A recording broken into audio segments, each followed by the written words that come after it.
Welcome back. Tonight we're discussing the role of the youth in the 2015 elections, but we'll go to the news studios where Adeshewa Josh is standing by for the news headlines. Adeshewa.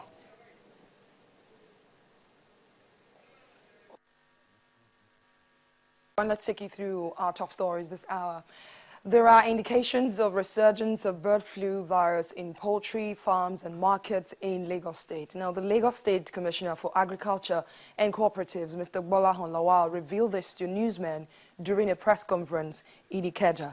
Mr. Lawal says the ministry got a report of high mortality of birds in some poultry markets during the festive period. Talking politics now, residents of Ikorodu local government area of Lagos State have played host to the campaign train of the All Progressive Congress governorship candidate Akinwumi Ambode, led by the governor of Lagos State, Babatunde Fashola, and other party leaders in the state. APC urged residents to return the party to the helms of affairs by voting for Ambode at the forthcoming governorship polls. And Mr. Ambode promised Ikorodu residents and Lagosians in general that he will consolidate on the good works of the present administration if elected governor. Meanwhile, the All Progressive, that's the People's Democratic Party and the All Progressive Congress have flagged off their campaigns in Edo State. The PDP's campaign is spearheaded by the party chairman in the state, Mr. Dan Obi, with Governor Adams Oshiomhole leading that of APC. Mr. Obi's message to the people is for them to use the election as an avenue to vote for change, while Governor Oshiomhole asked them to stick with the APC for more development across the state. And while campaigns by political parties continue across the country, the Independent National Electoral Commission is also putting its act together for the February polls. In Osun State, the electoral umpire told journalists that it has received 2,133 card reader machines and 3,960 plastic ballot boxes to be used for the general elections in Osun State. Though there will be no governorship election in that state, 30 candidates from different political parties are vying for 3 senatorial seats, while 68 candidates are also in the race for 9 House of Representatives slots. Let's move away from politics. The Canadian High Commissioner to Nigeria, Mr. Perry Cowderwood, has launched a media campaign against child and forced marriages in the country. According to him, over 15 million children globally are forced into early marriage each year, leading to an unbroken circle of illiteracy and poverty. Mr. Cowderwood is soliciting the support of the public to end the trend ahead of a global photo exhibition aimed at tackling the menace. And outside our shores, violent protests have continued in Niger, where at least 2 people, as 2 churches, have been burnt in the capital Niamey. The protesters are demonstrating against the satirical French magazine Charlie Hebdo's cartoon depicting the Prophet Muhammad. Today's protest began outside Niamey's Grand Mosque, with police using tear gas a day after at least 4 were killed in the second city of Zinder. In the meantime, the French embassy has warned its citizens to stay indoor. And last week, Islamist gunmen killed 12 people at the magazine's Paris office.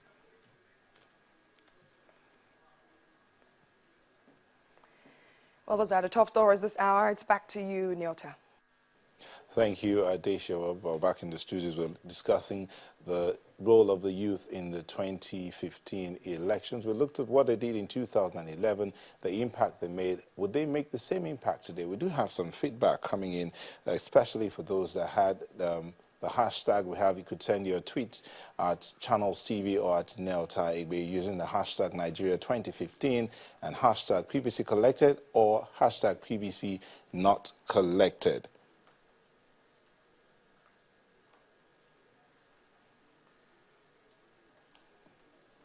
We do have a couple of tweets here about people talking about the sentiment of Nigerians and the fact that they do not research. But I'll bring that back to our panelists in the studios. Let's look at the question of sentiment and mindset. Chude, as we prepare for the next elections, what role? I asked a question before we went on break. Is the Nigerian youth ready for change? Now, when I say change here, I'm not talking about a political party slogan. We're talking about change. For instance, we're talking about issues of sentiments. What role would the sentiments and the mindsets of the Nigerian youth play in this election? So I want to unbundle the question because it could be seen in different ways. One of those is people say people vote based on sentiments. And sometimes what I hear is some people say, look, you're voting for a candidate. What is his manifesto? Now, again, that places an unreasonable burden on citizens because, you see, manifestos of parties are usually large, complicated documents. And it is unreasonable, and it's not backed up by history, that people necessarily understand the full length of manifestos of parties. Citizens usually make decisions for voting based on character and leadership. They look at a candidate and see, does he reflect the values that are important to me as a person? Does he represent the kind of leader that I want to hand over my life to? Does he represent the kind of leader that will reflect the priorities that are important to me? And usually citizens make snap judgments based on that, not based on the breakdown of what he will do for health, not based on the elaborate plans that he has for education, but based on how does he connect with me as a person. Now, if that is reflected as sentiment, then that is a false way of looking at what is an utterly human reflex, because that's how humans make decisions. The person is taking his child to school in the morning and then going to work in the afternoon and then coming back to fuel his generator in the evening. All citizens don't have time to look at manifestos. And the ability to connect with candidates immediately is not a negative thing in itself. In fact, it's the whole essence of democracy. Can you sell yourself as a candidate and as a human being to another human being for him to entrust his life into your hands? And so if citizens are doing that, then that is fine. If citizens are making decisions based on, if we're talking about citizens making decisions based on ethnicity and religion, then it is the responsibility of political actors to begin to unbundle misconceptions in the minds of the electorate.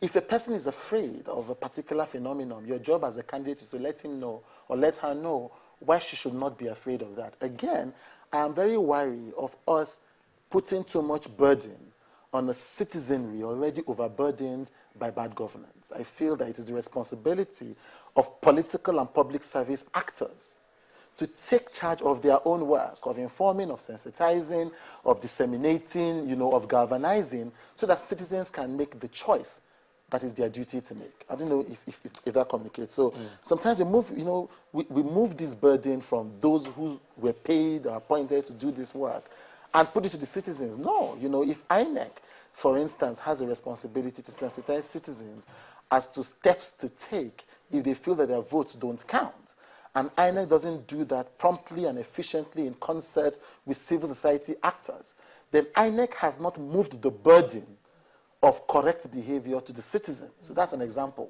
So we must be wary of, again, blaming the victim for the circumstance over which the citizen, the victim in this case, has no control. Yemi is a Nigerian youth, the victim here, because they say the leader, a bad leader is a product of a bad follower. Anyway, let Yemi answer that. I have 20 million opinions about that.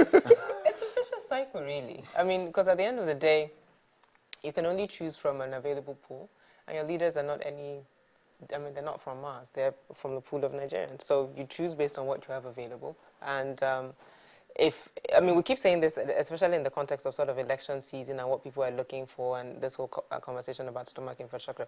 We can't run away from, for example, the effect of poverty.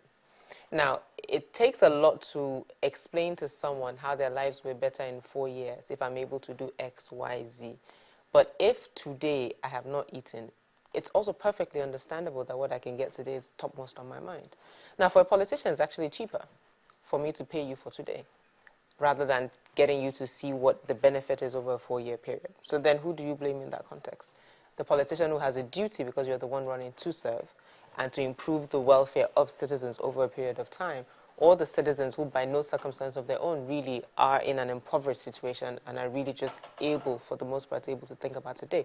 Back to Chude's point, we blame the victim again.